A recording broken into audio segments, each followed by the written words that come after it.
د چارسدي په لویه مدرسه جامع احسن کې د دستاربندۍ دستوره پای ته ورسېده چې د مفتي شهریار په مشرۍ کې دغه فارغ شوي زده کوونکو ته پټکي په سر کړی شول چې پکې مفتیان، عالمان او حافظان د سلګونو په شمېره کې شامل وو. د دستاربندۍ دستوره د مولانا ډاکټر منظور احمد مینګل په مشرۍ کې وشوه او هغه زده کوونکو ته پټکي په سر کړل. په دغه دستوره کې د خیبر پښتونخوا د لرو پرتو سیمو عالمان، حافظان او قاریان راغلي وو. ډاکټر منظور احمد مینګل رادیو دلبر ته وویل چې عالمان نه یوازې د خلکو په دینی طریقو اصلاح کوي بلکې د ملک چارې هم په احسنه طریقه سنبالولی شي.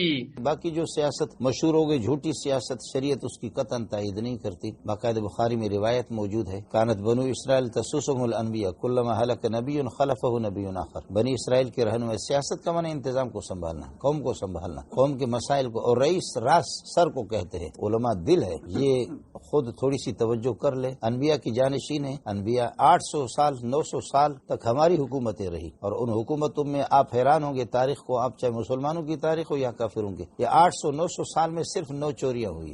ډاکټر منظور احمد مینګل د هغې ریاست مدینې د نارې غندنه وکړه کومه چې عمران خان د سیاست لپاره اوچته کړې وه. هغه وویل چې یو دروغجن او فاسق سړی هیڅ کله د مدینې ریاست نشي جوړولی. دیکھیے کوئی اگر درندہ آ جائے اور وہ درندہ کہے کہ میں ریاست مدینہ قائم کرنا چاہتا ہوں تو ہر ایک سمجھتا بھی ہے کہ اس کے ماضی، ان کا مستقبل، ان کا حال لوگوں کے سامنے ہے.